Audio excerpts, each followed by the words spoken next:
mauvaises envies, les mauvais désirs de la chair sont anéantis par la puissance de la parole.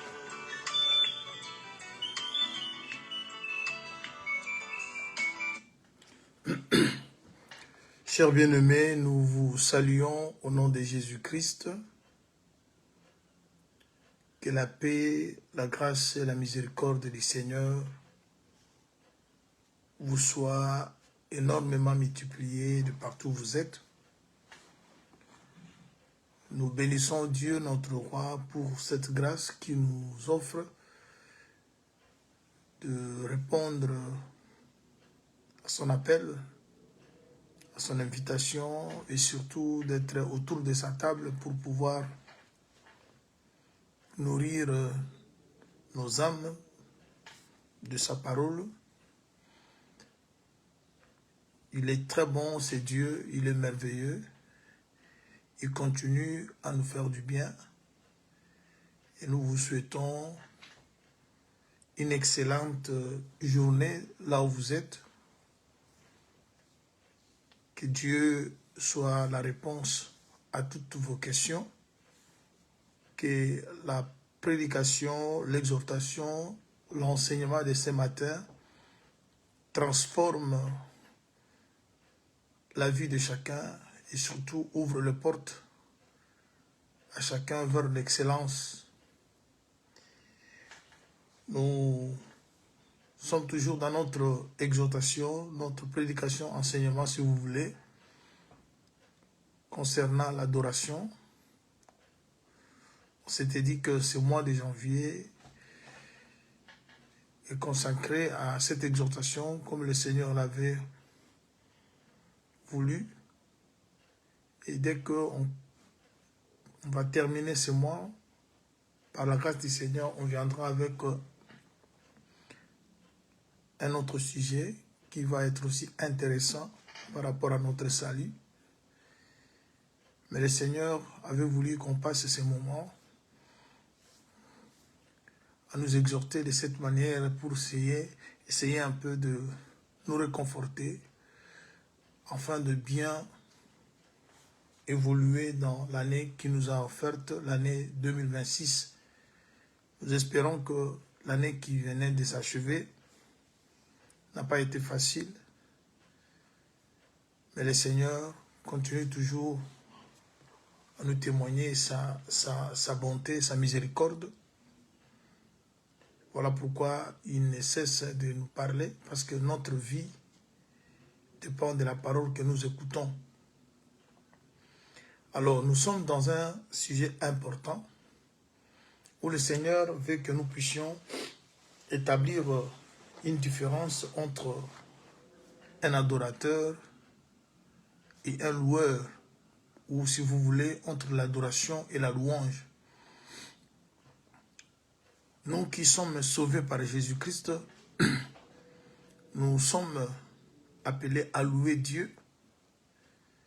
Louer Dieu pour nous, c'est un signe de reconnaissance, c'est un signe de gratitude. Ça témoigne que nous ne sommes pas ingrats par rapport aux merveilles que le Seigneur a fait dans nos vies. Parce qu'il a été signalé que dans le dernier jour, beaucoup de gens seront ingrats. Alors l'ingratitude, c'est aussi par rapport à ce que le Seigneur a fait dans nos vies. Alors le monde d'aujourd'hui, beaucoup ne sont pas reconnaissants à ce que Dieu fait dans leur vie. Et lorsqu'on est reconnaissant à Dieu, on les loue. Vous avez vu comment nous avons pu marcher dans les Écritures. Chaque fois que Dieu faisait des choses merveilleuses dans la vie de son peuple revenait pour l'adorer, pour le louer. Mais l'adoration, c'est au-delà de la louange. C'est ce que nous sommes en train d'expliquer. Parce que lorsque vous êtes quelqu'un qui loue Dieu et que vous n'arrivez pas à adorer Dieu, vous avez encore beaucoup à faire. Parce que le royaume des cieux appartient aux adorateurs. Parce que lorsque nous serons dans le ciel, on sera que dans la phase de l'adoration. Parce que le Seigneur aura déjà accompli tout son plan du salut.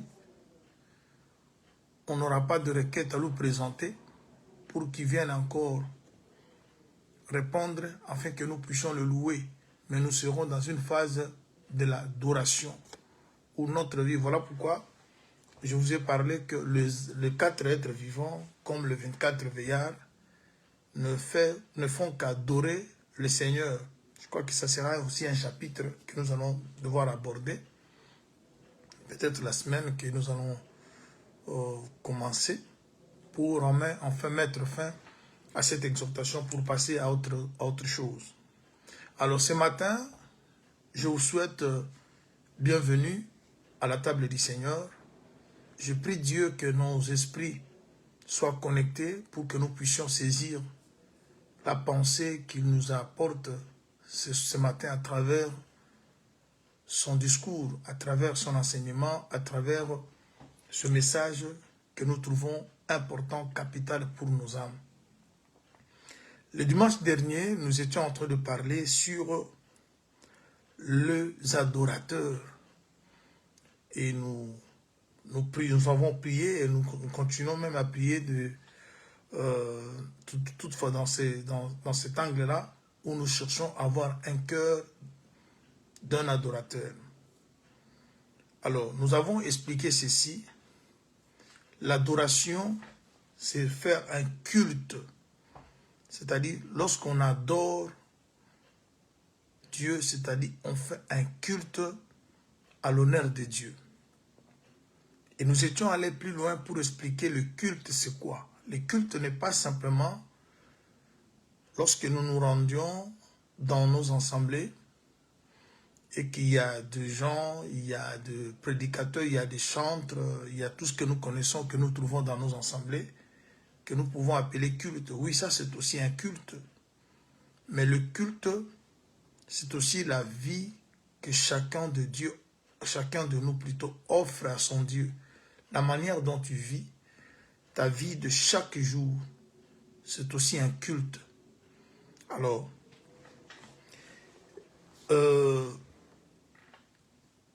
nous voulons comprendre quelque chose. Nous avons lu des Écritures, je pense, la semaine passée. Nous avons lu dans le livre de Deutéronome, chapitre 4. Nous avons également lu dans le livre de Nombre, si je ne me trompe pas, dans son chapitre 13. En lisant ces 2 Écritures, qu'est-ce que nous avons trouvé? Nous avons trouvé que le Seigneur Dieu, dans Deutéronome comme dans Nombre, il parlait aux enfants d'Israël concernant la terre promise. Et il leur a dit, lorsque vous serez dans la terre, dans le pays dont je vous donne, il ne faut pas que vous puissiez vous prosterner devant les étoiles, devant le soleil, comme la lune. Parce que lorsque je vous ai parlé, vous n'avez pas vu une représentation. Vous n'avez pas vu une figure. Et ne faites pas de représentation des choses qui sont au ciel.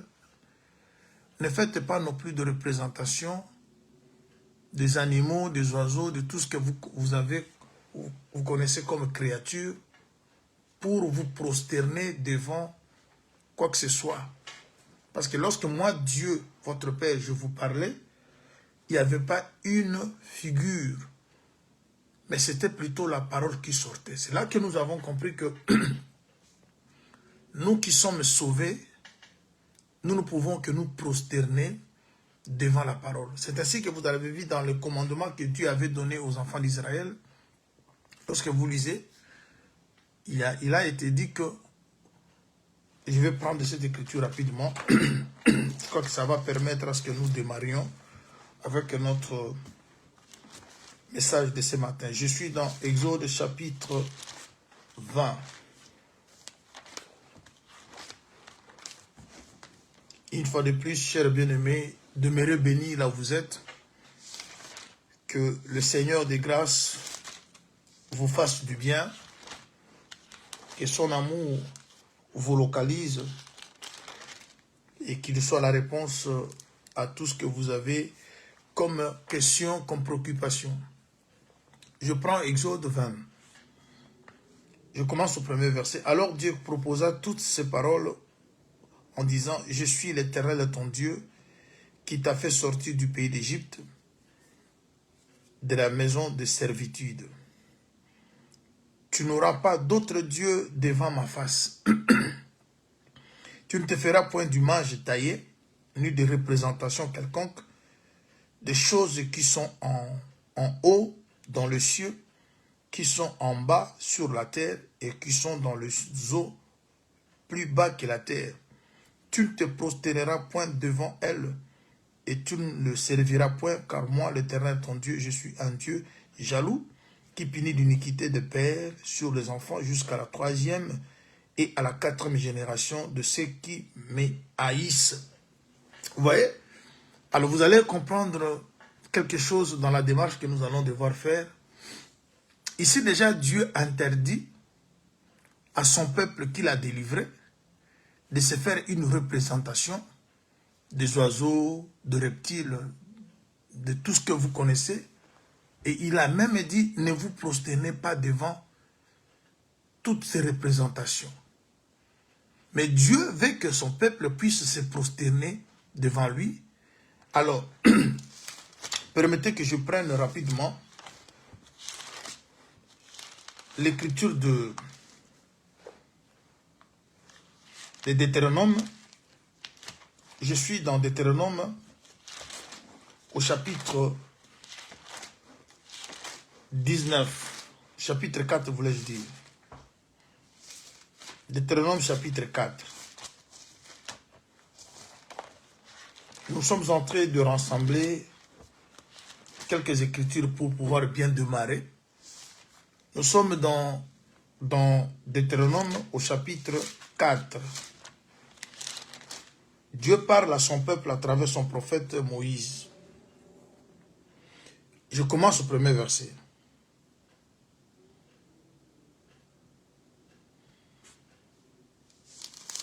Ça doit être... Bon. Commençons pour le temps au verset 12. L'Éternel vous parla du milieu du feu. Vous entendîtes le son de paroles, mais vous ne vîtes point de figure, vous n'entendîtes qu'une voix. Il publia son alliance, qu'il vous ordonna d'observer les 10 commandements. Il les écrivit sur 2 tables de pierre. En ce temps-là, l'Éternel me commandant de vous enseigner des lois et des ordonnances afin que vous mettiez en pratique dans le pays dont vous allez prendre possession. Puisque vous n'avez vu aucune figure le jour où l'Éternel vous parla du milieu du feu, à Horeb, veillez attentivement sur vos âmes, de peur que vous ne vous corrompiez et que vous ne vous fassiez une image taillée, une représentation de quelque chose, de quelque idole, la figure d'un homme ou d'une femme, la figure d'un animal qui soit sur la terre, la figure d'un oiseau qui vole dans les cieux, la figure d'une bête qui rampe sur le sol, la figure d'un poisson qui vive dans les eaux ou au-dessous de la terre. Veille plutôt sur ton âme, de peur que levant les yeux vers le ciel et voyant le soleil, la lune et les étoiles et toute l'armée des cieux, et tu sois entraîné à te prosterner en leur présence et à leur rendre un culte. Ce sont des choses que l'Éternel ton Dieu a données en partage à tout le peuple sous le soleil tout entier. Voilà. le Seigneur, il rappelle à Moïse et il lui donne un message concernant son peuple, tout en lui rappelant que quand je vous ai parlé à Horeb, vous n'avez pas vu une figure d'un homme comme d'une femme. Vous n'avez pas vu une figure quelconque, mais vous avez entendu la voix de Dieu. Ça, c'est la différence que nous avons avec d'autres personnes. Nous, notre problème, c'est la parole. Quand vous dites que vous êtes un mandaté de Dieu et que vous êtes venu de Dieu pour nous apporter quelque chose de Dieu, nous te jugeons par la parole. Tout ce que tu nous dis doit se conformer à ce que la parole de Dieu nous dit. Alors, le Seigneur avait déjà su que les étoiles, la lune, comme le soleil, seront appréciés des hommes. Mais le Seigneur avertit son peuple. Si les autres vont adorer, se prosterner devant la création, mais vous ne pouvez pas le faire. Je vous amène où? Je vous amène dans une dimension de comprendre que si le Seigneur refusait qu'on adore le soleil, qu'on adore la lune et les étoiles, parce que cette adoration devait être réservée à la véritable étoile, au véritable soleil et à la véritable lune. C'est ce que nous allons devoir par la grâce du Seigneur comprendre aujourd'hui. Parce que la semaine passée, nous avons parlé de mages qui sont venus de l'Orient. Ils sont allés à Jérusalem. Retenez. Parce que Jérusalem, c'était le lieu d'adoration. Parce que c'est à Jérusalem que tout Israël s'est déplacé à partir de leur tribu pour se rendre à Jérusalem. Parce que c'est en Jérusalem que le temple de Dieu était construit. Et c'est là-bas que l'adoration se faisait. C'est là-bas que Dieu avait placé son nom. Tout ça, ça se passait avant la venue de Jésus. Les gens se rendaient à Jérusalem pour l'adoration. Si vous ne partez pas à Jérusalem, sachez que vous n'avez pas pu faire une vraie adoration. Alors les mages se sont déplacés de l'Orient. Et quand nous avons étudié ce qui sont les mages, ce sont des personnes qui étudient les étoiles. Alors, ils étudiaient les étoiles toute leur vie. Ils étaient en train de faire les études sur les étoiles. Mais ce jour-là, ils se sont rencontrés avec la vraie étoile. Ils arrivent à Jérusalem, ils ouvrent leur trésor, et de leur trésor, ils sortent l'encens, la myrrhe, ainsi que l'or. Je pense qu'on a déjà expliqué, le trésor est lié au cœur, comme la Bible l'a dit. Là où se trouve ton trésor, c'est là où tu trouves ton cœur. C'est-à-dire, ouvrir le trésor, c'est ouvrir le cœur. Mais qu'est-ce que nous avons compris dans cette démarche? Nous avons compris ce que le Seigneur avait dit dans Jean 5. Vous sondez les Écritures, vous croyez avoir en elles la vie, mais vous ne voulez pas venir à moi, sachant que les Écritures dont vous sondez parlaient de moi. Alors, lorsque le mage arrive là où se trouve Jésus, on comprend que le mage sont l'ensemble de personnes qui étudiaient les étoiles. Or, les étoiles font partie de la création. Or, la création, c'est la première écriture de Dieu, comme l'apôtre Paul l'a expliqué dans Romains chapitre 1er, à partir du verset 18. Il parle des perfections invisibles. La divinité, la puissance, ainsi de suite, sont cachés dans la création. C'est-à-dire, quand on regarde la création, c'est dans la création que Dieu avait caché toute sa pensée. Voilà pourquoi quand Jésus vient, je suis dans Matthieu, je suis dans Matthieu chapitre 13. Regardons ce que le Seigneur parle à travers son serviteur Jean. Je suis dans Matthieu 13.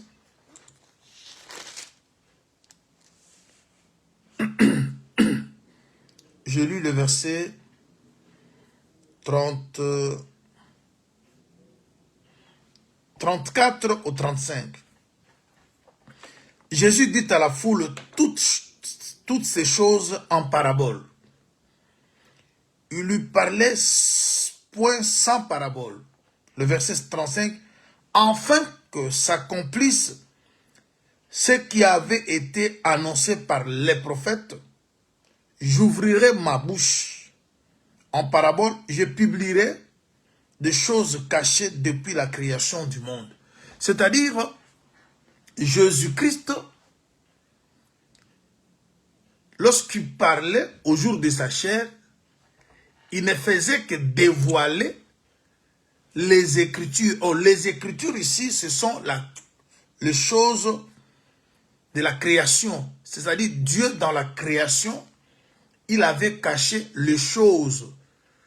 Quand vous voyez le soleil, quand vous voyez les arbres, quand vous voyez l'eau, tout ce que vous voyez, c'était l'écriture de Dieu. Alors maintenant, quand vous sondez ça, vous êtes en train de sonder les Écritures. Alors quand les mages étaient en train de faire les études par rapport aux étoiles, le soleil, la lune, ils étaient en train de sonder l'écriture, les Écritures de Dieu. Parce que là, avec cette écriture de Matthieu 13 et celle de Romains 1er 18, on comprend que la création était l'écriture de Dieu. Alors tout celui qui cherchait à étudier la création, il était en train de sonder les Écritures. Et tout cela était que l'ombre des choses à venir, mais la réalité est en Christ. Voilà pourquoi le frère Paul a parlé dans Colossiens. Quand Jésus arrive maintenant, il était lui maintenant la vérité cachée dans tout ce que nous avons vu comme création. Parce que Jésus, il est le premier né de la création. C'est-à-dire toute création parle du Seigneur Jésus-Christ. Avant que la création puisse parler de quelque chose, ça parle d'abord de notre Dieu. Voilà pourquoi dans les Écritures, lorsque nous sondons les Écritures, il faut d'abord ressortir Dieu d'abord dans l'Écriture. Parce que dans le rouleau du livre, il est question de lui. L'Écriture parle d'abord de notre Dieu. Et c'est ainsi que la création qui représentait les Écritures de Dieu parlait d'abord de notre Dieu. Voilà pourquoi les mages étant le personne qui étudie les étoiles, nous comprenons que les étoiles n'étaient que les Écritures de Dieu. Alors ils arrivent maintenant devant celui qui est aussi une étoile, la vraie. Maintenant, lorsqu'ils arrivent devant le Seigneur Jésus-Christ qui est la vraie étoile, qu'est-ce qui va se passer? Ils vont maintenant ouvrir leur trésor, ils vont se prosterner et ils vont adorer le Seigneur. Ils n'ont pas loué le Seigneur. Parce que là, le Seigneur n'avait pas encore fait un miracle. Il n'était pas encore mort. Il n'avait pas encore parlé. Il n'avait pas encore ressuscité Lazare. Ou fait tout ce que vous connaissez comme un miracle. Mais ils ont vu dans ces jeunes hommes-là, ce bébé-là, la grandeur.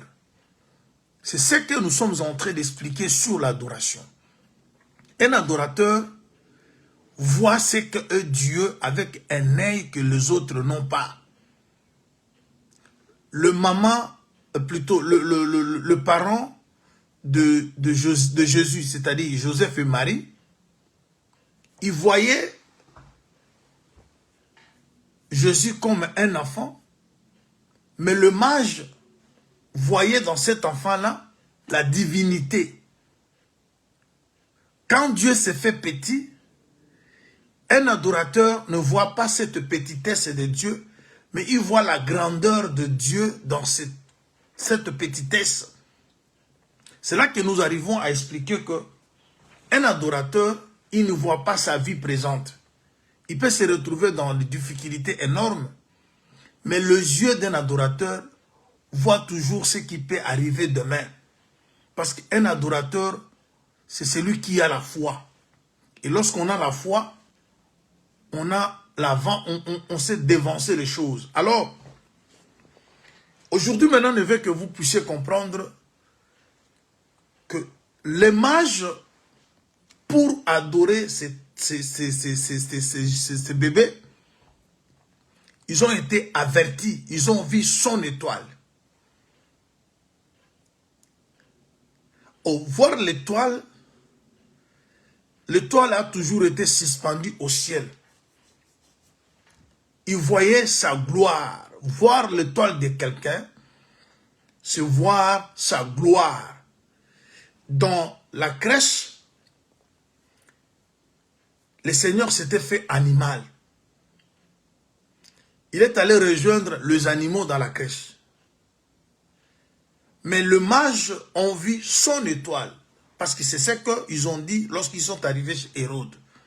Voir l'étoile de quelqu'un, je répète, c'est voir la gloire de quelqu'un, c'est voir la grandeur, c'est voir l'avenir, c'est voir ce qui est caché aux yeux des hommes. Parce que cette étoile-là, que les mages voyaient, tout le monde ne le voyait pas.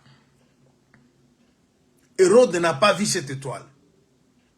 Mais ce sont que les mages qui ont vu l'étoile de ce bébé. C'est-à-dire, l'étoile, c'est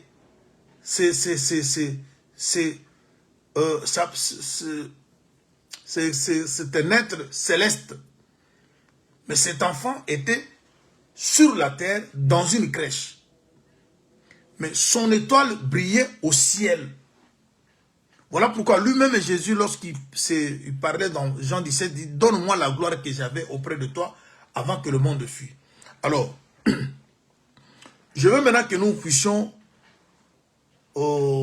comprendre quelque chose, parce qu'aujourd'hui, je vous avais promis de parler sur Sarah, qui appelait Abraham à Seigneur, et de Salomon, qui appelait sa femme, sa colombe, sa parfaite. Parce que nous sommes toujours en train d'expliquer la profondeur de l'amour. Parce que dans l'adoration, comme je disais, on trouve l'amour. Voilà pourquoi on pose la question à Jésus concernant le plus grand commandement. Il dit, Israël, écoute, tu aimeras ton Dieu de tout ton cœur, de toute ton âme, de toutes tes pensées et de toute ta force. Alors, adorer, c'est aimer. Aimer avec exagération. Aimer en excès. Mais nous ne pouvons pas aimer Dieu pour l'adorer si Dieu n'est pas le premier à nous aimer. Ça, nous l'avons déjà expliqué. C'est lui qui nous a aimé le premier. Et maintenant, au retour de l'amour qu'il nous a témoigné, nous lui apportons l'adoration. C'est-à-dire, notre amour, ça s'explique, ça s'exprime dans l'adoration que nous lui témoignons. Qu'il nous donne à manger ou pas, qu'il nous donne l'argent ou pas, nous reconnaissons qu'il est notre Dieu, il est notre époux. Il est Dieu, non parce qu'il nous donne à manger, il reste Dieu, même si nous sommes dans la faim, nous sommes dans la famine. Et c'est ce que le frère Paul a expliqué. Alors, nous avons maintenant deux types de chrétiens. Il y a ceux qui sont chrétiens lorsqu'ils ont à manger, lorsqu'ils ont le mariage, lorsqu'ils ont l'argent, lorsque les activités tournent bien. Là, Dieu est Dieu. Mais lorsque les choses ne tournent pas, Dieu n'est plus Dieu. C'est là maintenant, il y a un problème. Alors, je vais prendre une écriture qui va nous amener dans notre message de ce matin. Il est vrai que nous allons toucher un peu par-ci, par-là, mais je veux que vous compreniez quelque chose. Je prends Nombre, chapitre 24. Nous sommes dans Nombre, chapitre 24.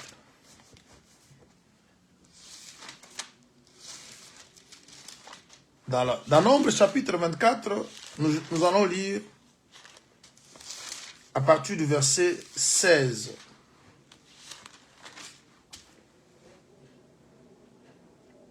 Commençons même au verset 15 pour qu'on ait une bonne compréhension. Balaam prononçant son oracle et dit: parole de Balaam, fils de Béor, parole de l'homme qui a l'œil ouvert, parole de celui qui entend les paroles de Dieu, de celui qui connaît le dessein du Très-Haut, de celui qui voit la vision du Tout-Puissant, de celui qui se prosterne et dont les yeux s'ouvrent. Je le vois, mais non maintenant. Je le contemple, mais non de près. Un astre sort de Jacob. Un sceptre s'élève d'Israël. Il perce le flanc de Moab. Il abat tous les enfants de Seth. Il sera maître d'Édom. Il sera maître de Séhir, ses ennemis. Israël manifeste sa force. Celui qui sort de Jacob règne en souverain. Il fait périr ceux qui s'échappent des villes. Vous allez comprendre que dans le livre des Nombres, chapitre 13, dans le livre de Deutéronome, chapitre 4, comme nous avons lu, Dieu a empêché le peuple d'adorer le soleil, la lune et les étoiles. Il leur a dit, il ne faut pas faire une représentation des choses que vous voyez, ainsi de suite. Tout ça, Dieu réservait l'adoration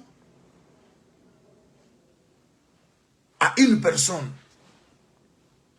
Et cette personne devait à la fois, ici la prophétie parle d'un astre. Je vais vous dire une chose. Tout astre n'est pas une étoile, mais toute étoile est un astre. Lorsqu'on parle d'un astre, on parle de tout ce qui est céleste. Même le soleil, c'est un astre. La lune, même une planète, c'est un astre. Mais une étoile, toute étoile est un astre. Mais tout astre n'est pas une étoile. Mais ici, on parle qu'on voit un astre qui sort de Jacob. Déjà, vous savez que lorsqu'on parle de Jacob, Jacob, c'est la famille du ciel. Rappelez-vous de Genèse 37. Lorsque Joseph a eu un songe, il a eu des songes. Un songe a parlé des gerbes. Un autre songe a parlé du soleil, de la lune et des étoiles. Lorsque Jacob, le père, expliquait ces songes, nous avons vite compris qu'il s'agissait d'une famille. Là, je suis dans Genèse 37. Où Jacob lui-même, il a pris la place du soleil, sa femme a pris la place de la lune et ses enfants ont pris la place des étoiles. Mais lorsqu'on nous parle maintenant d'un astre qui sort de Jacob, vous allez vite comprendre qu'on parle d'une famille céleste, c'est-à-dire soleil, lune, ainsi que les étoiles. Mais ce n'est pas toutes les étoiles, mais on parle d'un seul qui sort de Jacob. Et vous allez vite comprendre que cet astre-là, dont Balaam prophétisait, il s'agissait de Judas. Parce que l'adoration, lorsque on lit Genèse 49, lorsque Jacob bénit ses enfants, il arrive à Judas, il va dire ceci, je suis dans Genèse 49, dans son verset 8, il dit, Judas, tu recevras les hommages de tes frères. Ta main sera sur la nuque de tes ennemis. Les fils de ton père se prosterneront devant toi.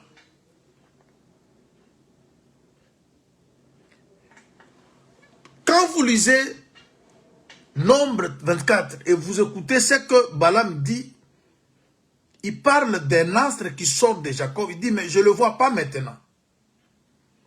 C'est-à-dire, je dis qu'un adorateur, c'est quelqu'un qui a la vision des choses lointaines. Quelqu'un qui est averti, quelqu'un qui est inspiré, quelqu'un qui a l'esprit de Dieu, il a toujours eu de l'avance. On peut aujourd'hui ne pas le comprendre. On peut aujourd'hui ne pas croire ce qu'il dit.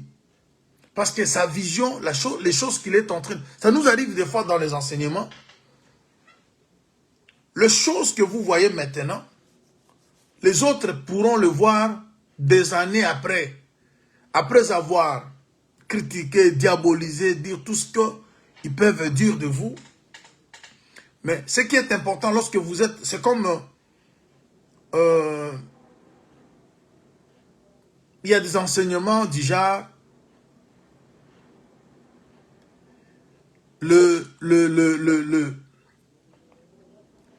les fils de Dieu qui avaient pris les filles des hommes.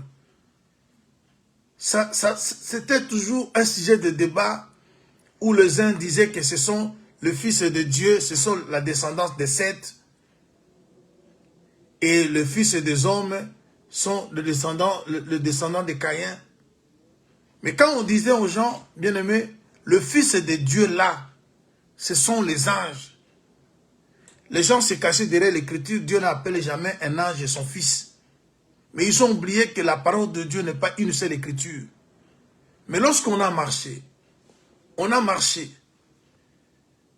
Et là, aujourd'hui, ces débats n'existent plus parce que ceux qui n'avaient pas vu autrefois, ils commencent à voir. Alors, dans la marche avec Dieu, vous pouvez ne pas être compris par les autres. Mais si la chose que vous dites vient de Dieu, restez là. Le temps vous donnera raison et Dieu se glorifiera le jour où il va visiter les autres. Alors, ici nous sommes en train de voir, cet homme parle d'un astre, mais il dit, je ne le vois pas maintenant. Ce qui veut dire que les choses que Dieu prépare pour nous existent, comme Habakkuk a dit. Il dit, même si ça tarde, attends-là. Dieu, tout ce que Dieu a arrêté, finira par s'accomplir. On peut ou ne pas voir ça maintenant, mais comme cela se place dans le plan de Dieu, cela finira par s'accomplir. Même l'enlèvement que nous entendons, ça devient comme de l'utopie. Il y a ceux qui ne croient plus parce qu'ils ont beaucoup entendu et l'enlèvement ne vient pas. Il meurt. L'apôtre Paul qui a prêché sur l'enlèvement, dans ses discours, il a même parlé de bientôt. Il s'est même placé parmi ceux qui partiront. Il dit, nous les vivants, nous partirons. Et les morts en Christ ressusciteront. Mais il est mort lui-même sans que cet enlèvement puisse avoir lieu. Alors, ça devient comme si quelque chose d'imaginaire. Mais c'est une vérité. Alors, dans cette prophétie, je verrai que vous voyez quelque chose. Parce que nous allons parler de l'astre et essayer un peu d'expliquer la différence qui existe entre un astre et une étoile. Comme je disais déjà tantôt, tout astre n'est pas une étoile. Mais toute étoile est un astre. Je dois marcher dans les Écritures et vous allez comprendre. Mais ici, le prophète il n'a pas parlé d'une étoile, mais il a parlé d'un astre. Il a vu cet astre sort de Jacob. Pourquoi le prophète parle d'un astre et il signale que cet astre, il dit, je le vois, mais non maintenant. Je le contemple, mais non de près. Un astre sort de Jacob.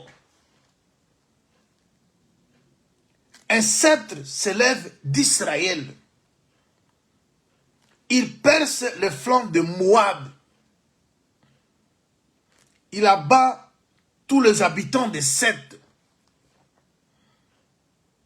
Il sera maître d'Édom. Il sera maître de Séhir, ses ennemis. Israël manifestera sa force. Dans cette écriture, déjà nous voyons la venue du Seigneur. Celui à qui l'adoration est réservée. Quand Dieu interdisait aux gens d'adorer les étoiles, la lune et le soleil, parce qu'il savait que quelqu'un sortira de Jacob et ça sera lui qui va être adoré. Vous avez vu avec Genèse 49, comme on dit, tes frères se prosterneront devant toi. Judas. Et Judas c'est qui? Judas c'est le quatrième. Et dans Judas, on parle aussi de la force. Il va se mettre sa main sur la nuque de ses ennemis. Alors, vous avez vu avec l'astre dont Balaam a prophétisé, nous avons compris qu'il annonçait la venue du Seigneur. Jésus, c'est le vrai astre dont le prophète Balaam a vu sa venue. Mais pourquoi l'apôtre n'a pas parlé du soleil? Plutôt, le prophète n'a pas parlé du soleil, non plus de la lune, non plus d'une étoile, mais il a parlé d'un astre. C'est pour dire simplement que lorsqu'on parle d'un astre, même le soleil, c'est un astre. Même la lune, c'est un astre. Même une étoile, c'est un astre. Alors, on parle de l'astre d'abord pour comprendre que le Seigneur Jésus qui vient là, il ne sera pas simplement l'étoile, il sera aussi le soleil, il sera aussi la lune. Jésus est le tout. Il est le soleil, il est la lune, il est l'étoile. Alors, voilà pourquoi, ça c'est la première raison. On parle d'un astre, parce que l'astre parle des étoiles, parle du soleil comme de la lune. Alors, sa venue était déjà signalée. Mais on parle aussi qu'il va battre, il va détruire ses ennemis. Alors maintenant, nous allons voir quelque chose. Quand Jésus vient, il a été présenté comme le soleil de la justice. Il est lui-même l'étoile brillante du matin. Le Seigneur, c'est aussi lui, la lune. C'est pour dire que l'astre qu'on a vu, sa venue, c'était bien le Seigneur. Mais je vais vous faire voir maintenant comment il y a aussi des astres dont nous avons dit que ce ne sont pas des étoiles. Je prends une écriture.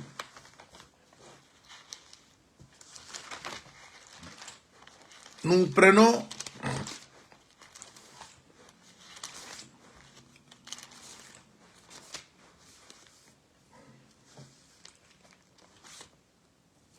le livre d'Ésaïe.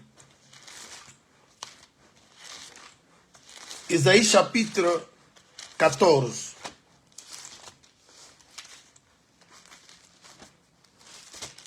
Je suis dans Ésaïe chapitre 14. Je lis à partir du verset 12. Te voilà tombé du ciel, astre brillante, fils de l'aurore.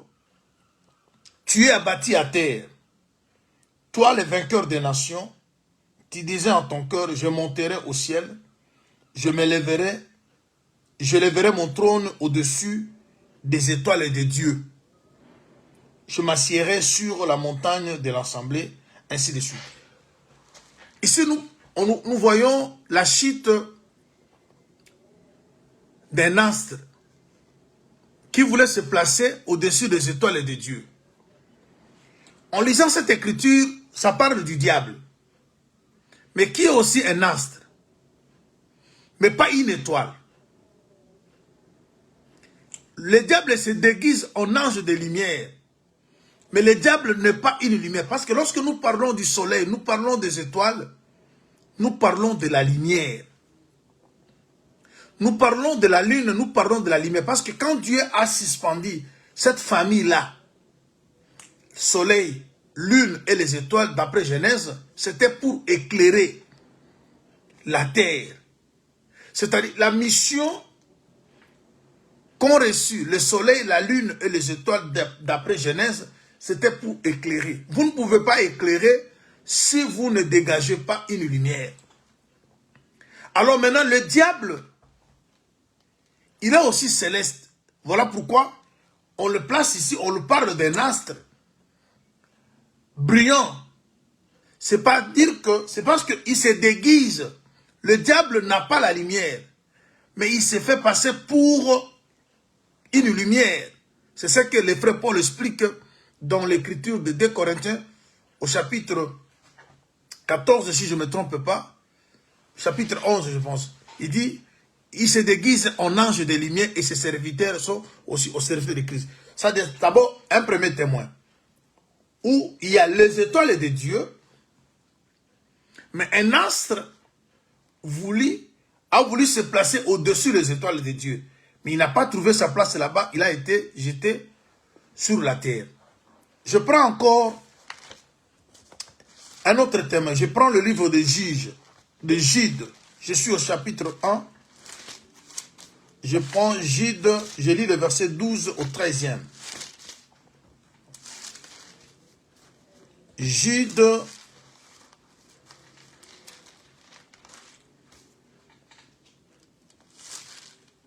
voilà, je suis au verset 12-13.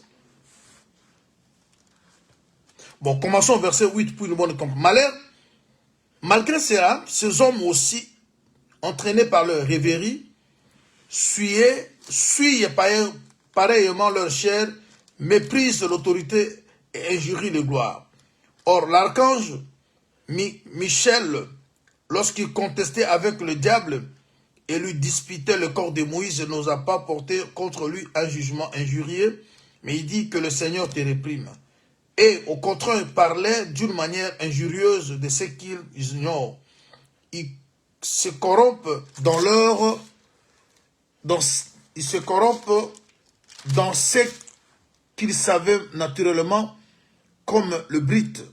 Malheur à eux, car ils ont suivi la voie de Caïn, ils se sont jetés pour un salaire de l'égarement de Balaam, se sont perdus par la révolte de Corée. Ce sont des écueils dans vos agapes, faisant impudemment bonne chère et se repaissant eux-mêmes, ce sont des nuées sans eau, poussés par le vent, des arbres d'automne sans fruits, des faumons déracinés, des vagues furieuses de la mer, rejetant l'écume de leur impureté, des astres errants, auxquels l'obscurité des ténèbres est réservée pour l'éternité. Encore un autre témoin, on parle des astres errants. Comme je disais tantôt, tout astre n'est pas une étoile. Mais toute étoile est un astre. Parce que Jésus, il a été présenté dans la prophétie comme un astre. Mais quand Jésus vient, on le voit, il était le soleil de la justice. Il était l'étoile brillante du matin. Mais il a porté le nom d'un astre dans la prophétie. Et nous avons vu que les diables aussi, on l'appelle un astre. Il y a aussi des égarés, on les appelle des astres. Alors maintenant, nous parlons des étoiles qui sont des astres. Mais les astres, peut aussi être appelé, être le nom qu'on donne aux méchants. Les gens qui se déguisent, les gens qui sont aussi, qui prennent la forme des enfants de Dieu, comme l'apôtre Paul a dit, ils ont l'apparence de la piété, mais rien fait ce qui fait la force. Parce qu'un astre qui n'est pas étoile, c'est toute personne qui fait l'apparence de la piété. C'est toute personne qui se déguise en ange de lumière. C'est toute personne qui cherche à prendre la place du Seigneur. Parce que l'astre qu'on doit adorer, c'est le Seigneur. Voilà pourquoi Dieu avait interdit aux enfants d'Israël d'adorer le soleil, la lune et tout ce que vous voyez là. Parce qu'il réservait cette adoration à l'astre dont Balaam a prophétisé sa venue. Et sa venue était signalée de très loin. Et nous avons vu cette prophétie s'accomplir parce qu'il est sorti de Jacob. Et cette prophétie s'accomplit dans la personne de Jésus qui était de Judas. Parce que c'est Judas qui était le symbole de la force. C'est Judas qui était le symbole de la royauté. C'est Judas qui était le symbole de la délivrance. Et cette délivrance était annoncée. Alors on attendait la venue de cette délivrance. Alors maintenant, qu'est-ce que nous allons retenir? Lorsque l'astre signalé par le prophète est venu, regardons. Je prends Apocalypse chapitre 22. C'est là où nous allons maintenant citer pour parler de l'adoration qui était réservée à l'astre. Je suis au chapitre 22, je prends le verset 16. Moi, Jésus, j'ai envoyé mon ange pour vous attester ces choses dans les églises. Je suis le rejeton et la postérité de David, l'étoile brillante du matin. On comprend maintenant que l'astre que Balaam avait prophétisé, qui devait sortir de Jacob, ne devait pas sortir de la tribu de Lévi, non plus de la tribu de Ruben, mais devait plutôt sortir de la tribu de Juda. Parce qu'ici, Jésus parle que c'est lui, l'étoile brillante du matin. Il est le rejeton et la postérité de David. Être rejeton et postérité de David, c'est être de Juda. Et à la fois, il est l'étoile dont, l'astre dont Balaam avait prophétisé sa venue. Alors maintenant, Jésus se présente comme l'étoile brillante du matin, mais dans la prophétie, il a été vu comme un astre. Je venais d'expliquer la différence entre l'astre et une étoile. Toute étoile est un astre, mais tout astre n'est pas une étoile. Alors maintenant, Jésus se présente maintenant, c'est lui, l'étoile brillante du matin. Alors, pour que le mage arrive à adorer le Seigneur, ils ont dit que nous avons vu son étoile. Et nous avons suivi l'étoile. Ce qui veut dire que l'enfant qui était dans la crèche était la véritable étoile qui était annoncée par le prophète Balaam. Et ce jour-là, c'était l'accomplissement. Et il se passe où? C'était à Jérusalem. Les mages ont quitté l'Orient pour venir à Jérusalem. Et c'est là-bas maintenant qu'à Bethléem, qu'on va rencontrer maintenant le jeune homme dans la crèche. Et ils vont maintenant nous offrir leur adoration. Alors, lorsque nous parlons de l'adoration, nous voulons justement dire ceci. L'adoration, c'est pour des personnes éclairées, des personnes dont l'esprit est ouvert, des personnes qui ont une vision claire des choses de Dieu, des personnes qui ne comprennent pas Dieu comme les autres.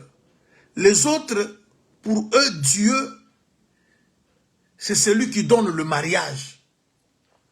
Quand il n'y a pas le mariage, c'est-à-dire, je n'ai pas Dieu. Pour les autres, Dieu, c'est celui qui donne le travail. Quand tu n'as pas le travail, c'est-à-dire, tu n'as pas Dieu. Mais nous, qui sommes les adorateurs, nous allons au-delà.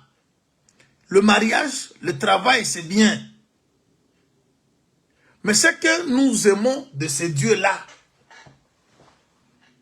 ce qui nous attache à ces dieux-là, ce n'est pas l'argent, ce n'est pas le bien de ce monde, ce n'est pas tout ce que nous cherchons, mais c'est autre chose. Et c'est ça que je vais maintenant vous expliquer. Pour que vous soyez adorateur, il faut que vous arriviez à cette dimension. Parce que Dieu, il a été toujours loué des gens. Comme dans ce monde. Même les hypocrites, quand vous leur donnez du bien, de quelque chose, ils peuvent parler bien de vous. Mais lorsque vous ne leur pas donné ce que vous avez donné hier, ces gens-là vous quittent.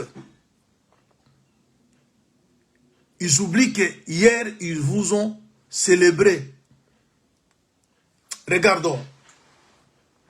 Nous sommes dans Jean chapitre 6. Lorsque vous lisez à partir du verset 64, permettez que je lise cette écriture. Parce qu'aujourd'hui, la vie chrétienne, elle est mal définie. Elle est très très mal définie. Les chrétiens aujourd'hui, on ne sait pas, on ne sait pas. Il y a des gens qui se disent enfants de Dieu, serviteurs de Dieu. Bon, permettons que nous lisions cette écriture. Je suis dans Jean chapitre 6. Regardons ce qui se passe ici. À partir du verset 64, Jésus va dire, mais il en est parmi vous quelques-uns qui ne croient point. Car Jésus savait dès le commencement qui étaient ceux qui ne croyaient point, mais qui était celui qui le livrait. Et il ajouta, c'est pourquoi je vous ai dit que nul ne peut venir à moi si cela ne lui ait pas été donné par le Père. Dès ce moment, plusieurs des disciples se retirèrent et s'en allèrent plus, ils n'allèrent plus avec lui. Jésus donc dit aux 12, et vous, ne voulez-vous pas aussi en aller? Simon-Pierre lui répondit, Seigneur, à qui irions-nous? Tu as le parole de la vie éternelle. Si vous commencez au verset 60, c'est là où la chose a commencé. Jésus qui donnait du pain, Jésus qui faisait de multiplication de pain, de poissons, Jésus qui guérissait, qui faisait des miracles. Un jour,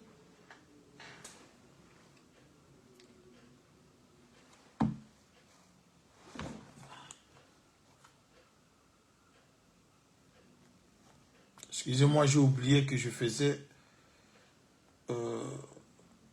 l'enregistrement pour le bien-aimé.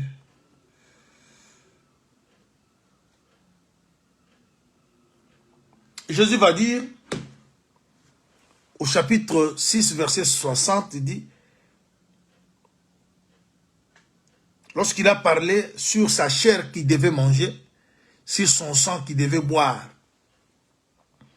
cette parole a été très dure, au point que beaucoup de disciples se sont retirés en disant que cette parole est dure. Qui peut l'écouter? C'est là où je vous explique. Vous avez vu ici ce qui se passe. Ils ont suivi Jésus. Ils l'ont célébré. Ils l'ont témoigné. Parce qu'ils trouvaient ce qu'ils cherchaient auprès du Seigneur. Mais le jour où ils sont venus, Jésus ne leur donne pas le pain physique. Jésus ne leur donne pas le poisson physique. Jésus leur donne, il leur propose le pain spirituel qui est sa chair, le vin spirituel qui est son sang. Toujours les mêmes personnes qui étaient derrière lui ont décidé de l'abandonner. C'est là où on trouve la différence entre un adorateur et un loueur. Parce qu'on a toujours loué Dieu lorsqu'il fait quelque chose. Mais un adorateur, il est celui qui loue Dieu même si sa maladie demeure. Même si sa faim demeure. Même si son voyage ne s'effectue pas. Même si le papier ne lui a pas été donné. Même si le mariage ne vient pas. Il demeure. Alors Jésus voit, il a vu les disciples partir.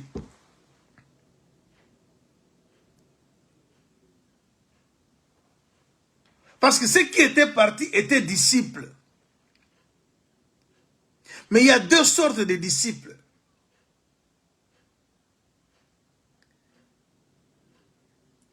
Il tourne maintenant, il pose la question à Pierre. Pourquoi seulement à Pierre? Parce que Pierre était l'image de toute personne qui aime le Seigneur. Parce que nous parlons d'aimer Dieu.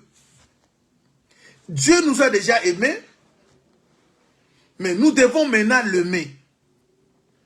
Oh, les adorateurs, ils sont des personnes qui aiment Dieu. Même si ça ne marche pas, ils ont l'amour de ces dieux-là. Maintenant, il pose la question à Pierre. Alors, les autres sont partis. Parce que ma parole est dure. Ils ont dit que qui peut écouter cette parole? Alors vous, pourquoi ne partez-vous pas? Écoutons la réponse de Pierre.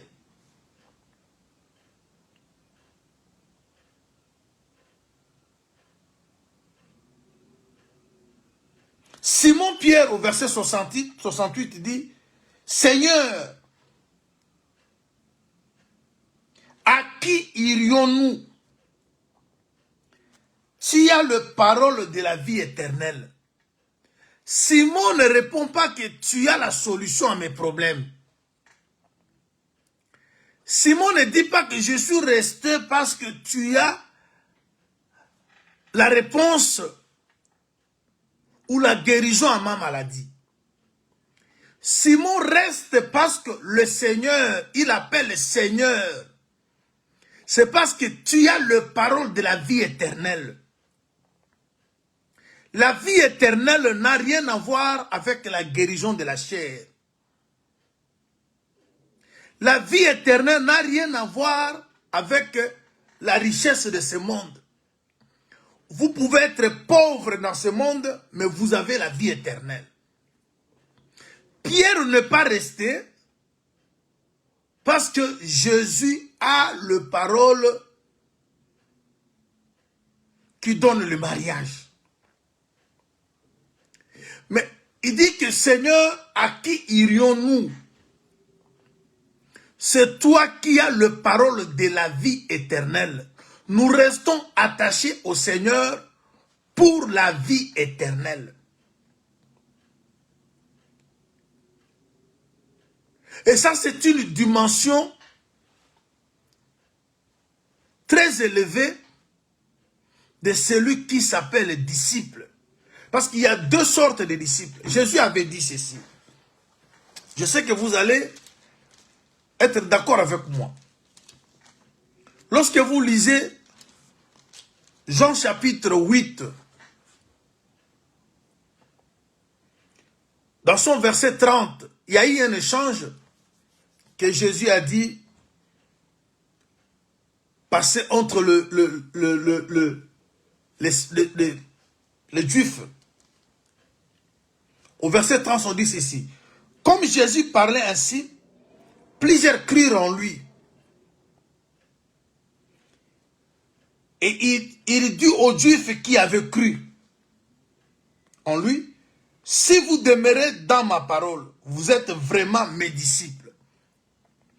Même Jésus sait qu'il y a des disciples qui ne sont pas vraiment ses disciples.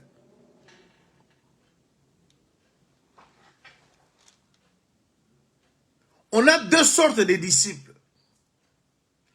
On a des disciples des émotions. Mais nous avons aussi les disciples qui sont vraiment les disciples et ne partent pas.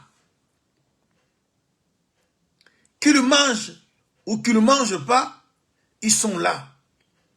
Qu'ils échouent ou qu'ils n'échouent pas, ils sont là. Jésus dit, si vous avez cru, c'est bien. Mais il faut que vous demeuriez pour que vous soyez réellement mes disciples. Je continue.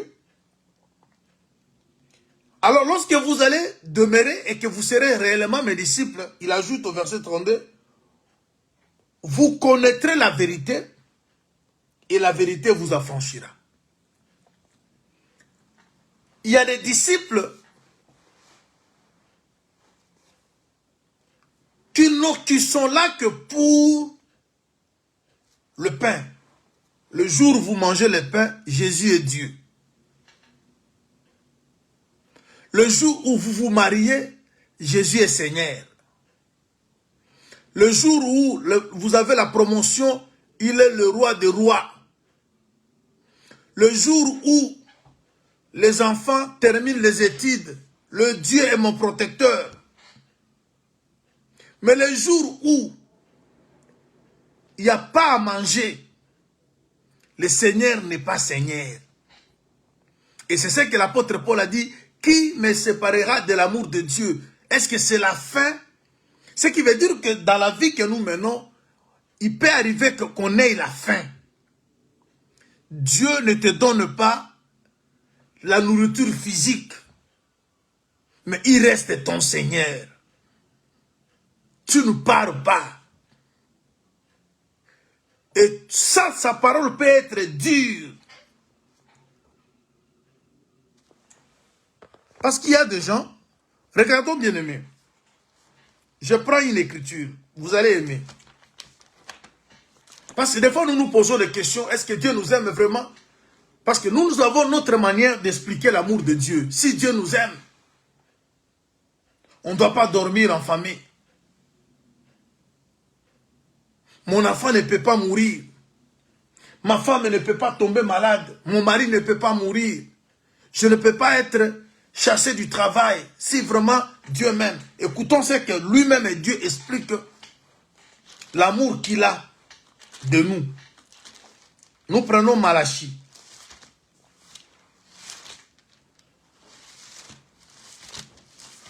Je suis dans Malachie au chapitre 1er.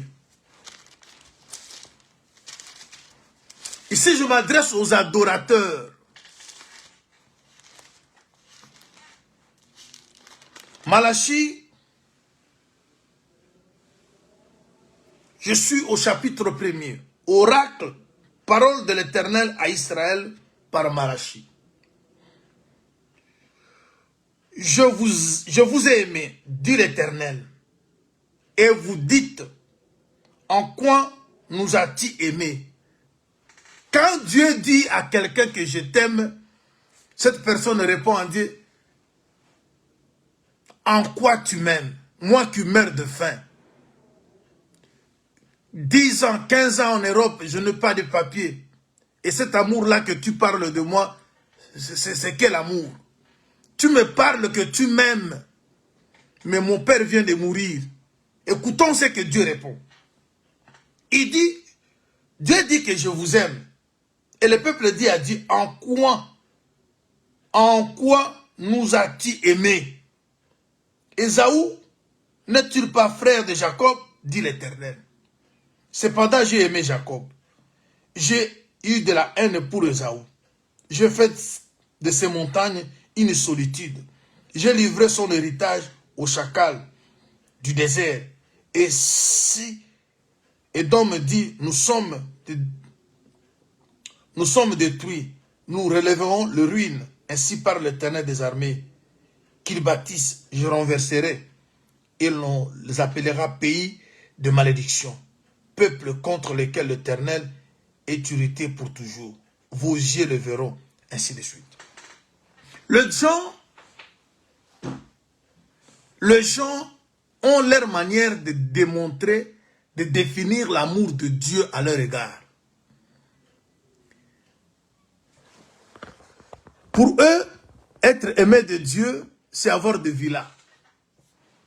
Je fais 20 ans en Europe, je suis à l'Occident, ça fait 15 ans, ça fait 30 ans. Je n'ai pas acheté, je n'ai pas construit, je travaille dur, je n'arrive pas à épargner. Et Dieu dit qu'il m'aime. Mais Dieu explique que l'amour qu'il a de ce peuple, c'est simplement parce qu'il a haï Ésaü, il a aimé Jacob. Oh, haïr Ésaü, aimer Jacob, ça veut dire quoi? C'est lui qui nous a expliqué la haine de Dieu.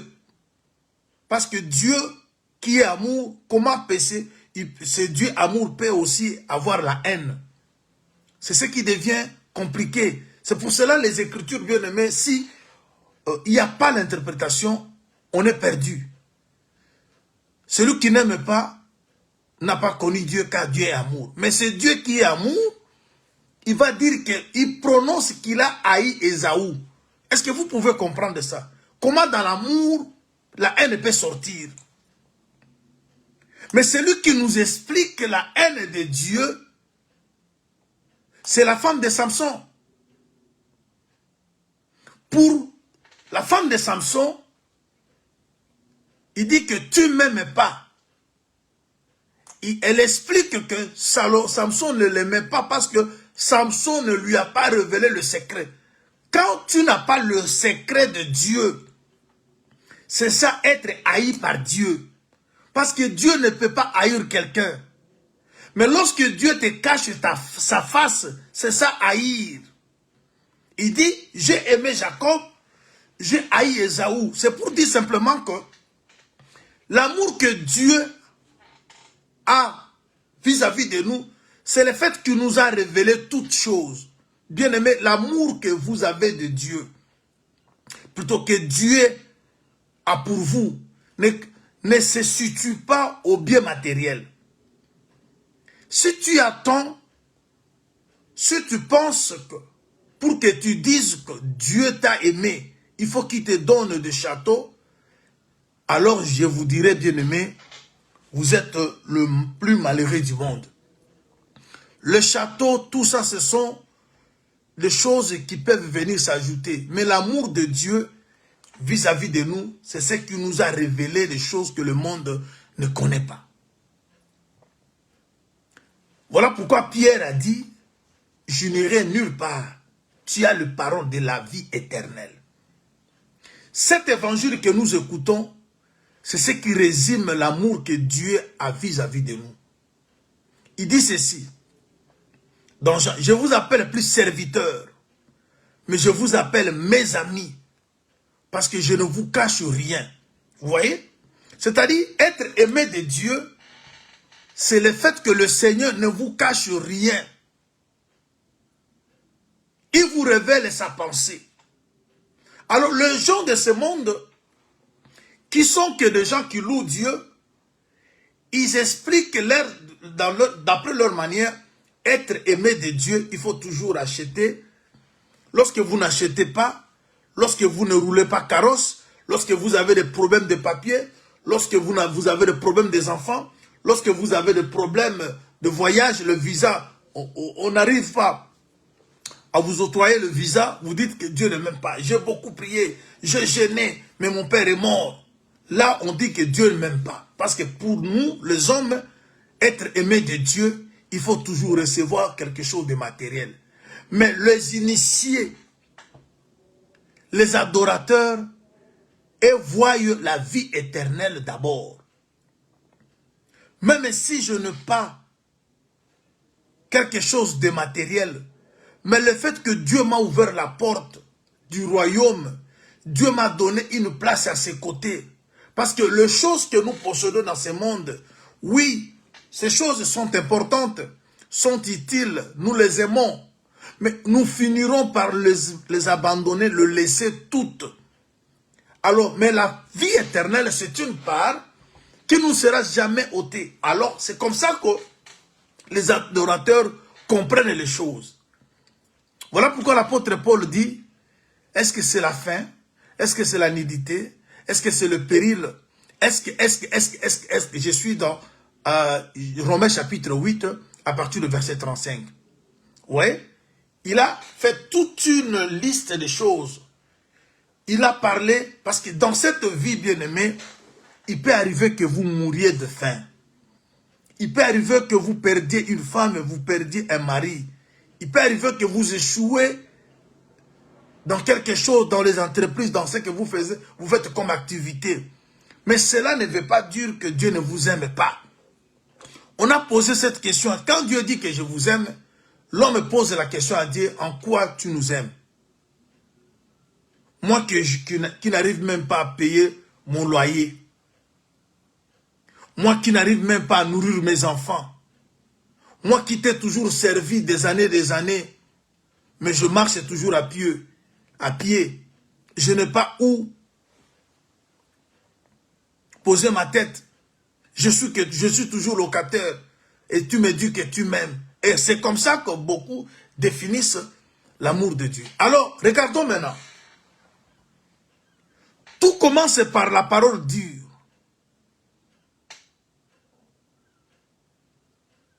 La parole dure. Il y a des choses qui ne peuvent être écoutées que par les adorateurs. Les gens qui ont donné leur cœur à Dieu. Voilà pourquoi nous prions ces jours-ci que Dieu nous donne un cœur des adorateurs. On doit avoir un cœur d'adorateur. Parce qu'on doit aimer Dieu de tout notre cœur, de toute notre âme et de toute notre pensée, et ainsi que de notre force. Quand vous aimez Dieu avec tout le cœur, toute l'âme, toute la pensée et toute la force, bien-aimé, que vous n'ayez pas à manger, que vous n'ayez pas de vêtements, que vous tombiez malade, que vous perdez une personne chère de la famille, Dieu reste toujours le sujet de vos adorations. Mais lorsque le cœur, l'âme, le pensée ainsi que la force ne sont pas donnés à Dieu, on pose cette question comme Israël a posé, en quoi tu nous aimes? Mais ils ont oublié que Dieu a haï Ésaü pour l'aimer. Et j'ai expliqué, aimer, l'amour que Dieu a de nous, c'est d'abord, c'est de nous révéler ses pensées. La haine qu'il a eue d'Ésaü, c'est de cacher à Ésaü sa face. Quand Dieu te prive la connaissance, c'est ça, haïr quelqu'un. Alors maintenant, allons voir quelque chose. La parole dure. On peut traverser des moments compliqués. Pierre commença par dire, Seigneur, à qui irions-nous? Je vais vous présenter deux vies. Nous sommes dans 1 Pierre.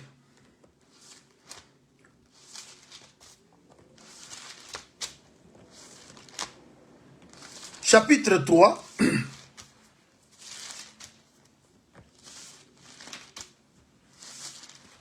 Là maintenant je vais descendre dans une vie. Je suis dans 1 Pierre chapitre 3.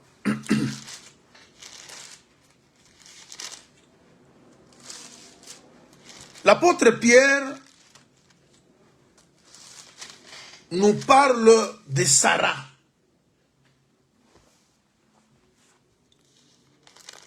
Je suis dans 1 Pierre, chapitre 3.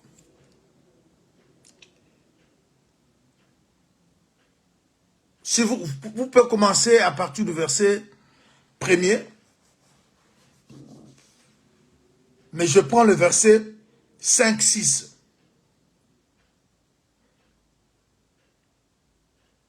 Non. Bon, commençons, disons, à partir du premier pour une bonne fois. Femme, que chacune soit de même soumise à son mari, afin que si quelques-uns n'obéissent point à la parole, qu'ils soient gagnés sans parole par la conduite de leur femme.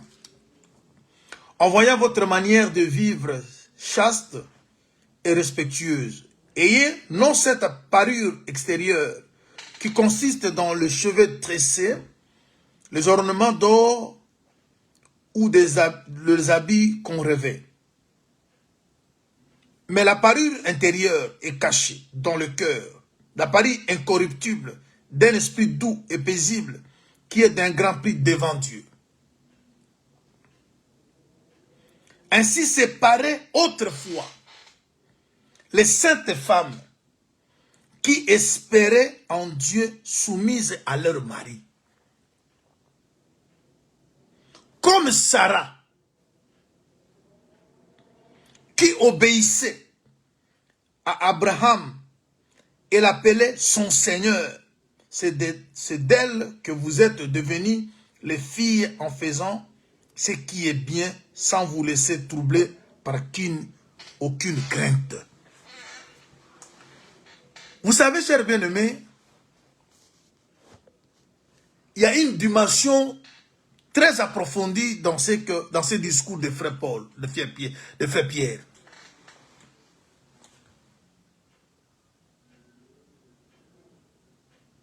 Sarah qui appelle Abraham Seigneur. Mais avant qu'on arrive à ça, on parle de la parure du cœur. Je vous ai dit que l'adoration est basée sur l'amour. Lorsqu'on aime Dieu de tout le cœur, de toute l'âme, lorsqu'on aime Dieu de tout son cœur, de toute son âme et de toutes ses pensées, comme de toute sa force, vous savez qu'est-ce qu'on fait? Ce Dieu-là reste Seigneur, quel que soit ce que tu vis. Vous savez, Sarah a traversé des moments très compliqués.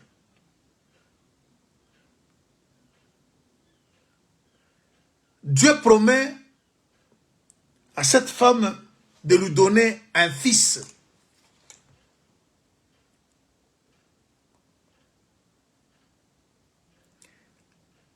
Elle était à l'attente de cet accomplissement. Elle donne à son mari, sa servante. Vous connaissez l'histoire.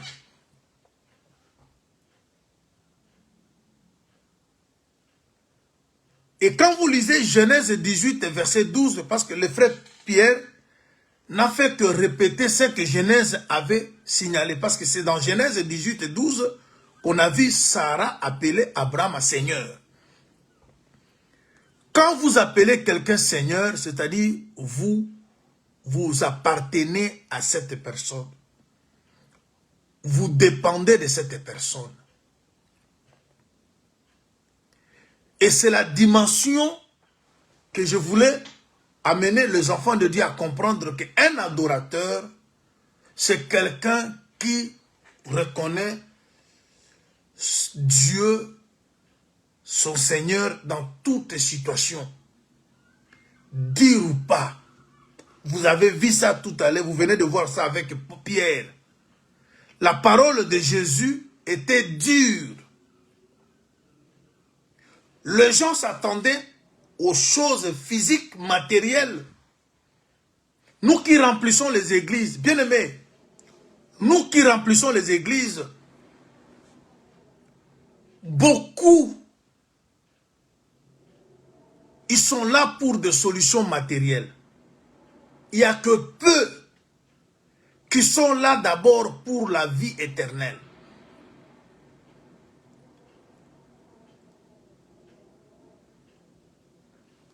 c'est pas mauvais de suivre Jésus pour qu'il te donne une solution. Parce qu'il a promis, je suis venu pour que mes brebis aient la vie.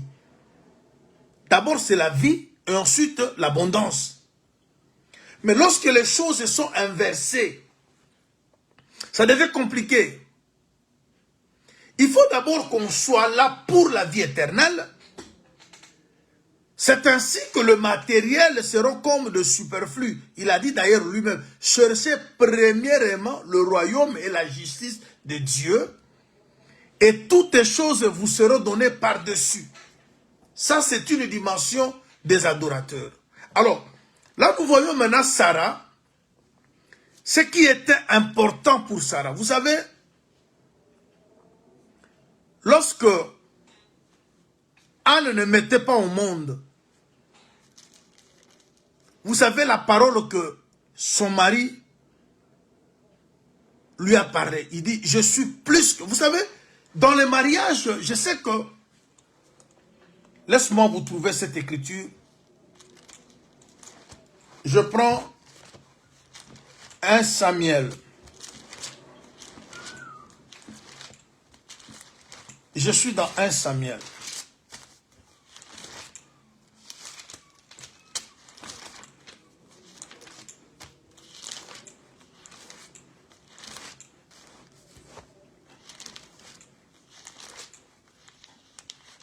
« 1 Samuel, chapitre 2.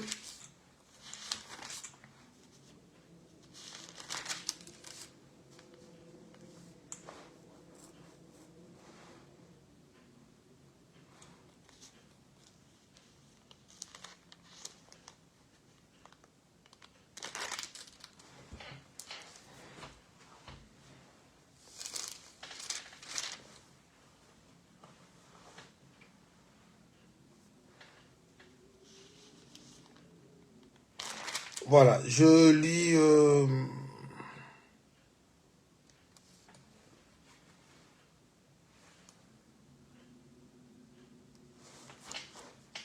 je crois que c'est le chapitre 1er.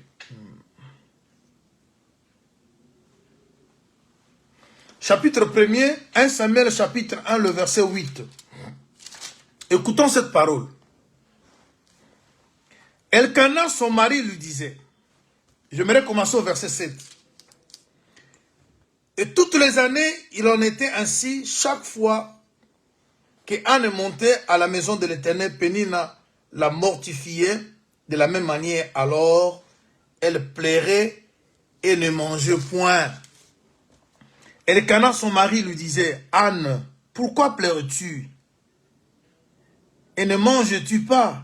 Pourquoi ton cœur est-il attristé? Est-ce que je ne vaux pas pour toi mieux que 10 fils? Est-ce que quelqu'un peut comprendre ça? Anne n'a pas des enfants, mais son mari lui dit que moi que tu vois là, je vaux pour toi mieux que 10 fils. C'est-à-dire, ici, dans un volet évangélique, l'enfant que Anne cherchait, c'était le matériel. L'enfant. Parce que, vous savez, dans beaucoup de familles, quand vous êtes mariés et que vous ne donnez pas des enfants à l'homme, la famille du mari commence à se moquer de vous, les amis, ainsi de suite. Oui. Mais les gens oublient que on se marie d'abord pour l'homme qui est là. Et là, maintenant, nous prenons Elkana, c'est l'image aussi du Seigneur. Bien-aimé, tout ce que nous cherchons ne valent pas, non pas la valeur du Seigneur. Il est vrai que nous avons besoin d'avoir solution à tout ce que nous avons comme besoin. Mais quand vous avez le Seigneur que nous avons vaut mieux que tout ce que nous cherchons. Alors, cette dame avait un mari qui l'aimait. Le mari lui donnait tout ce qu'il cherchait. Mais cette femme, elle s'est dérangée de tout ce que sa rivale faisait. Oui, nous sommes entourés des rivales.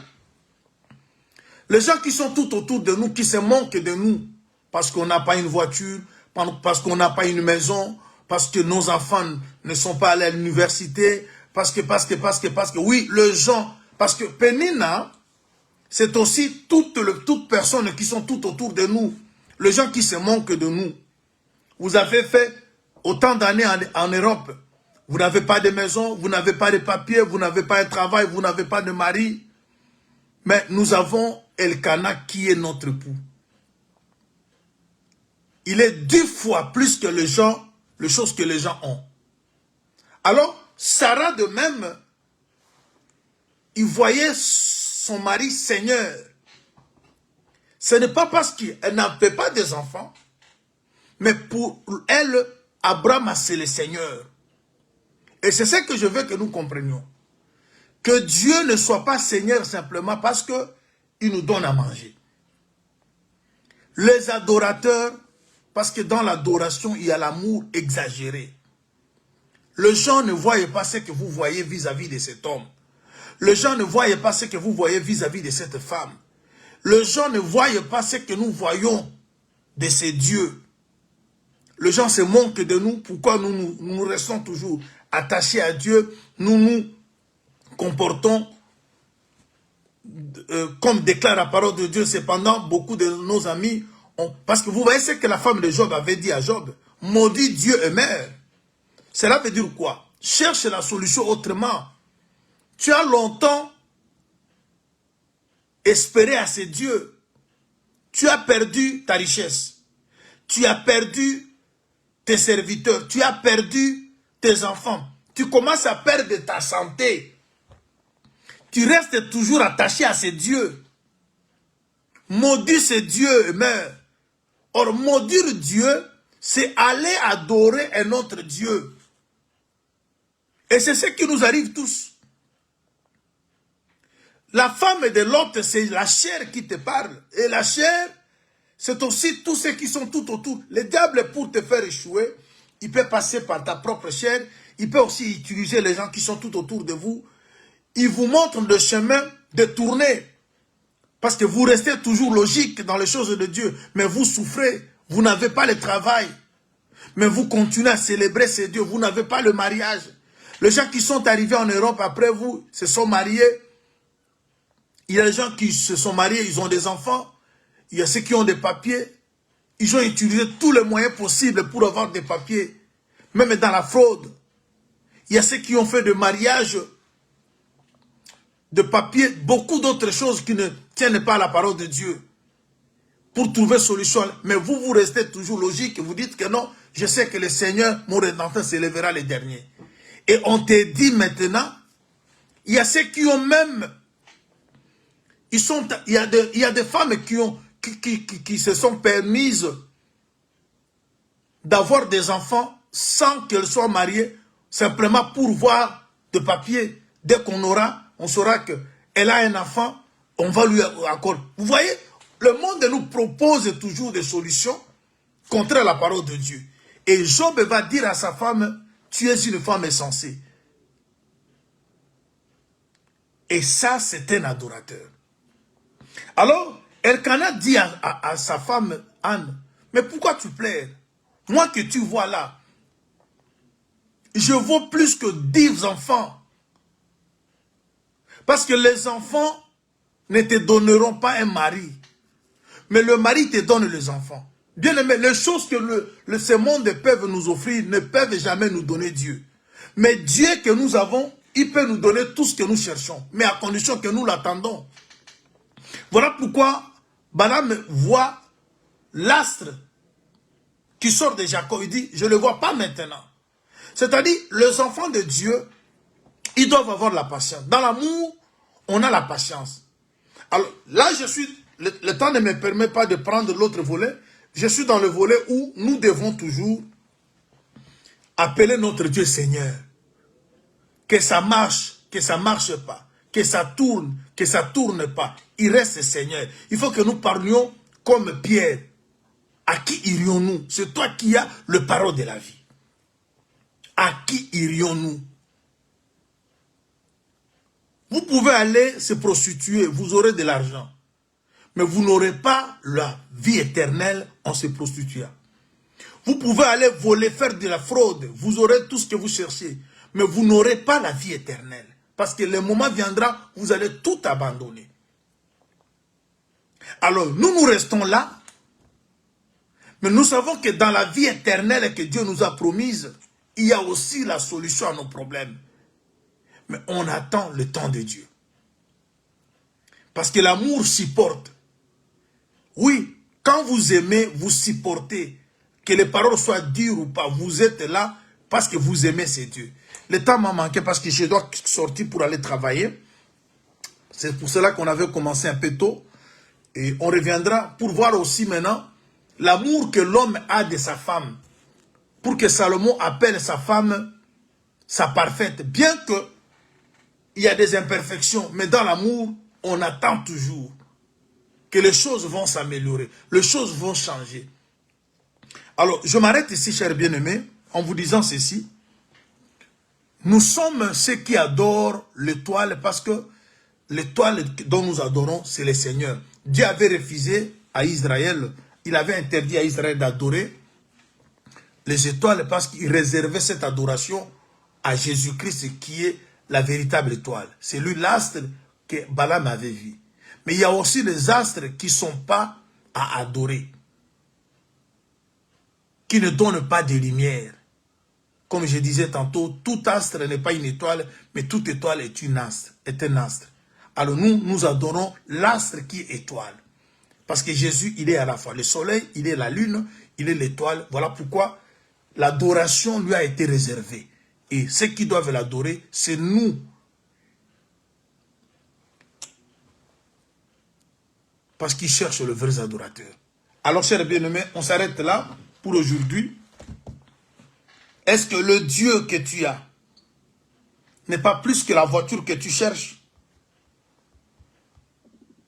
Le Dieu que tu as, tu ne vois pas que il est plus que le mariage que tu cherches? Est-ce que tu peux répondre comme Pierre, à qui irions-nous? C'est toi qui as les paroles de la vie. Bien-aimé, le voiture, l'argent, le mariage, le voyage, le papier, la santé ne vous donneront pas Jésus. Mais Jésus vous donnera Samuel. Elkana a le pouvoir de donner à Anne Samuel. Mais Samuel ne donnera pas à Elkana, à Anne Elkana. Si vous avez Elkana, vous aurez Samuel. Même si ça dure, même si ça prend du temps, mais vous aurez Samuel. Quand vous avez Jésus, il est plus que tout ce que vous cherchez. Il est 10 fois plus grand que le mariage, que l'argent, que l'enfant que tu cherches. Reste toujours là, Samuel viendra. Que Dieu te bénisse. C'est ça, les adorateurs. Demeurons bénis au nom de Jésus-Christ. Bon dimanche. On se retrouve prochainement par la grâce du Seigneur.